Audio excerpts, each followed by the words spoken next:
Every 40 seconds, snap your fingers, someone on this planet suffers a stroke. By the time you finish watching this introduction, another human brain will have been irreversibly altered, and their life, along with the lives of their family members, will never be the same. Strokes claim the lives of nearly 6 million people worldwide each year. It is the second leading cause of death globally, and the absolute #1 cause of permanent, long-term disability. But what almost no one, sometimes not even your own primary care physician, explains clearly enough is this terrifying yet hopeful reality. In a vast majority of cases, the brain sends highly specific warning signals hours or even days before a catastrophic event occurs. Unfortunately, most people over the age of 60 ignore them. They brush them off as a sign of getting older, poor sleep, or simple fatigue. They go to bed hoping to sleep it off. But let me be absolutely clear. As a physician who has spent over 3 decades walking the halls of neurology wards and intensive care units, you cannot sleep off a stroke. If you want to discover more science-backed secrets to protect your body, optimize your longevity, and decode the subtle signals your body is sending you after 60, make sure to hit subscribe and like this video right now. It helps us reach and save more lives. Today, we are going completely under the hood. We are moving far beyond the clickbait headlines to break down exactly what these 5 critical warning signs look like, what is happening on a cellular and biochemical level inside your blood vessels during each one, and the exact 3 life-saving tests you need to demand from your doctor if you want to assess your true risk. Think of your cardiovascular system and your brain like a pristine, classic 1968 automobile. If the oil pressure drops or the fuel line is clogged, the check engine light flickers on the dashboard. It doesn't mean the engine has exploded yet, but it means you have a very narrow window to pull over and fix the problem before complete engine failure. Your brain has a check engine light too. It's called a TIA, or a Transient Ischemic Attack. Often referred to as a mini-stroke, a TIA is a temporary blockage of blood flow to the brain. Let's look at the biochemical reality. Ischemic strokes account for about 85% of all stroke cases. They happen when a clot, a thrombus, or an embolus blocks an artery supplying blood to the brain. Your brain represents only about 2% of your body weight, yet it consumes a massive 20% of your body's oxygen and glucose.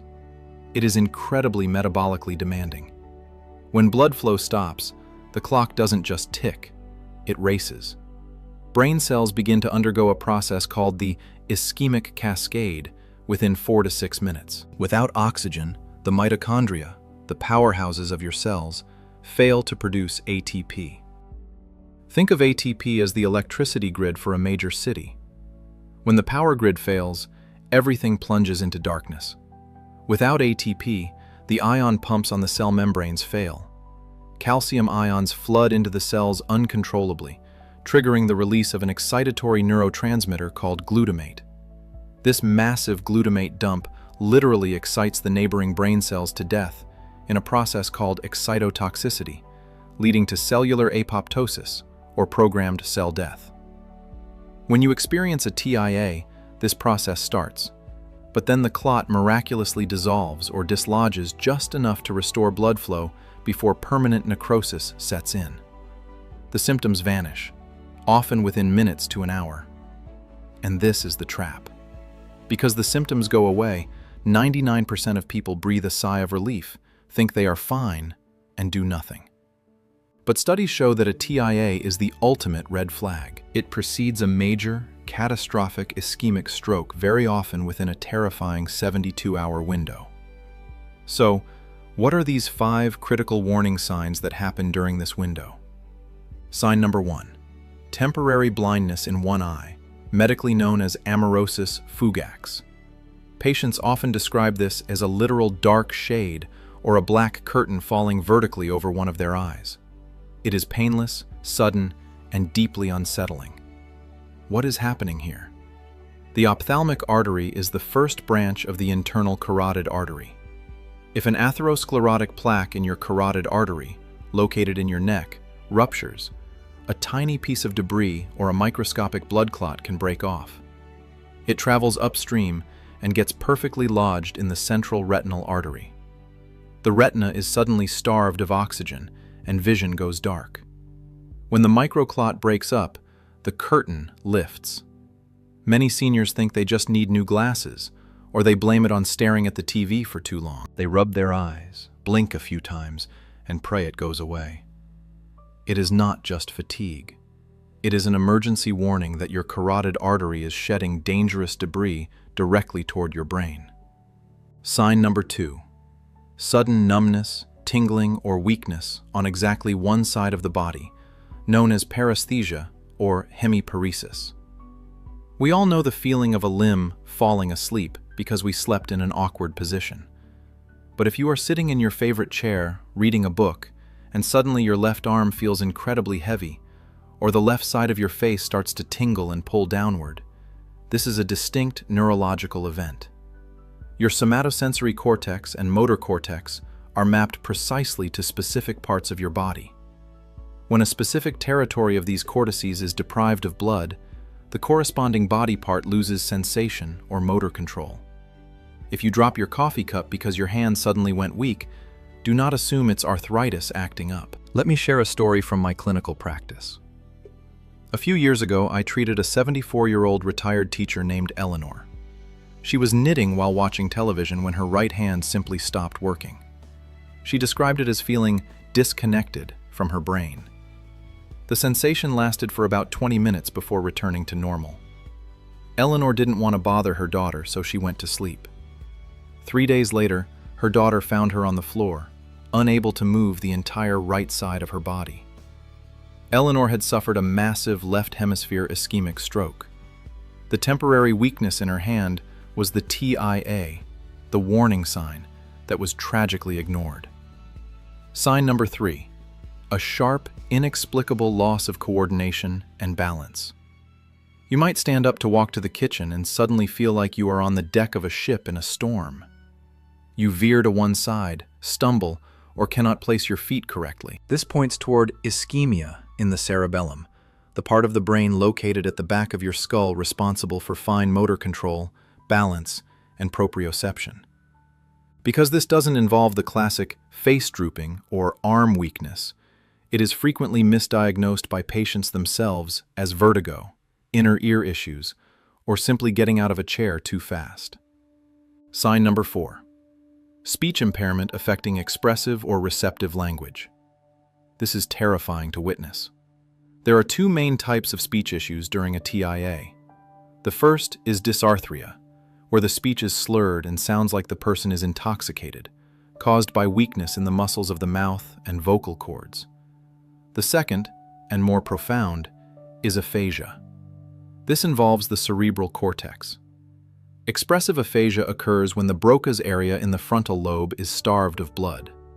You know exactly what you want to say, but the words won't come out, or they come out scrambled. Receptive aphasia involves Wernicke's area in the temporal lobe. You can speak fluently, but the words are nonsensical, and you cannot understand what others are saying to you. If a loved one suddenly starts speaking gibberish, do not assume they are confused or tired. Sign number 5. A less obvious combination of sudden, severe vertigo coupled with a new, highly unusual headache. While strokes are usually painless, an ischemic event in the posterior circulation, the vertebrobasilar artery system, can present differently. The brainstem and cerebellum are supplied by these arteries. If blood flow drops here, you might experience intense room-spinning vertigo that doesn't stop when you change head positions, accompanied by a sudden thunderclap headache. This is your brainstem sounding the alarm. Let me share another clinical case. Several years ago, a 68-year-old retired auto mechanic named Arthur came into my office for a routine follow-up. Arthur was a tough guy, a classic boomer who practically built engines with his bare hands. During the visit, almost as an afterthought, he mentioned that while watching a baseball game 2 days prior, a gray shadow dropped over his right eye for about 5 minutes. He rubbed it, thought he was tired, and the shadow went away. He didn't even tell his wife. I immediately recognized amaurosis fugax. I sent Arthur straight for a carotid duplex ultrasound. The results were chilling. His right internal carotid artery was 85% blocked by a highly unstable, ulcerated plaque. He was a ticking time bomb. Because we caught it in that critical window, he was rushed into surgery for a carotid endarterectomy, effectively clearing the artery. Had Arthur waited until his next scheduled appointment, or simply gone to bed hoping the eye fatigue wouldn't return, he would have likely suffered a massive, debilitating stroke.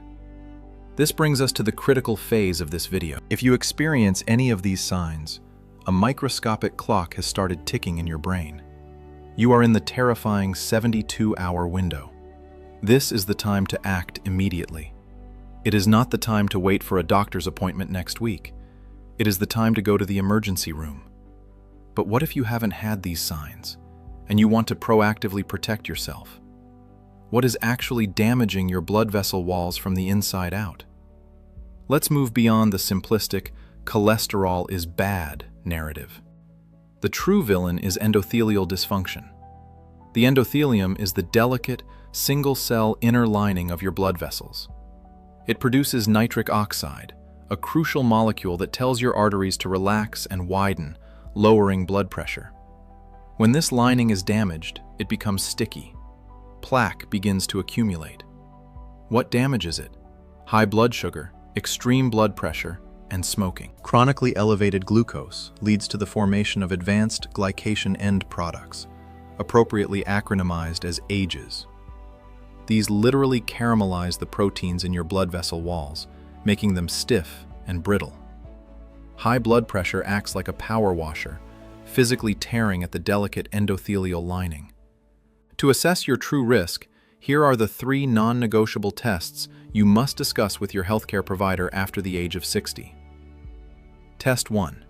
The Carotid Duplex Ultrasound. This is a simple, painless, non-invasive ultrasound of the neck.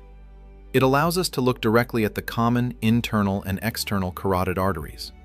We can measure the intima media thickness, IMT, the thickness of the artery walls, and actually see if there are soft, vulnerable plaques or hardened, calcified plaques restricting blood flow. If your doctor only listens to your neck with a stethoscope to check for a bruit, a whooshing sound, politely tell them that is no longer enough in modern medicine. You must demand the ultrasound. Test 2. The HbA1c, glycated hemoglobin test. Forget fasting blood glucose, which only gives you a snapshot of a single moment in time. The HbA1c measures the percentage of your red blood cells that have sugar attached to them. Because red blood cells live for about 90 to 120 days, this test gives us a perfect 3-month average of your blood sugar levels. A level between 5.7% and 6.4% indicates pre-diabetes, meaning endothelial damage is already occurring. Keeping this number optimized is one of the most powerful things you can do to prevent arterial stiffness. Test 3. The 24-hour Holter ECG monitor, specifically to detect atrial fibrillation, A-fib. This is arguably the most critical and under-discussed point. Atrial fibrillation is an irregular, often rapid heart rate that causes poor blood flow. Instead of a strong, coordinated pump, the upper chambers of the heart, the atria, quiver. When they quiver, blood pools and stagnates in a small pouch called the left atrial appendage. What happens to stagnant blood? It clots. When the heart eventually gives a strong pump, that clot is ejected directly out of the heart, up the aorta, and straight into the brain, causing a massive, catastrophic cardioembolic stroke. Studies show that A-fib increases your risk of stroke by 5 times. And here is the terrifying part. Many seniors have paroxysmal A-fib, meaning their heart goes out of rhythm for a few hours while they sleep and goes back to normal by the time they wake up. A standard 10-second ECG in your doctor's office will miss this entirely. A 24-hour or even a 14-day Holter monitor records every single heartbeat, allowing us to catch this silent killer. Detecting and properly treating A-fib with appropriate anticoagulants can reduce your stroke risk by an astonishing 60 to 70%. Let me tell you about Martha, a 72-year-old patient who came to me complaining of severe fatigue. Her routine ECG was normal, but she mentioned that sometimes at night she felt her heart fluttering like a trapped bird in her chest. We put her on a Holter monitor. She was entirely asymptomatic during the day, but at 2 a.m., her heart went into dangerous atrial fibrillation for 4 hours straight. She was silently building clots in her heart every single night. We immediately started her on therapy, effectively neutralizing a stroke that was almost certainly in her near future. Your health is your ultimate retirement fund. You wouldn't ignore a massive withdrawal from your 401k, so do not ignore the neurological warning signs your body is giving you. Protect your endothelium. Demand the right diagnostics like the carotid ultrasound in the Holter monitor, and respect the 72-hour window of a TIA. Always consult your healthcare provider before making any medical decisions, but go to those appointments armed with knowledge. If you found this deep dive valuable, please subscribe to the channel, leave a like, and share this video with someone you love. It might just save their life. I'm Dr. Richard Caldwell, reminding you that aging is inevitable, but how you age is largely up to you. Stay informed, stay proactive, and I will see you in the next video.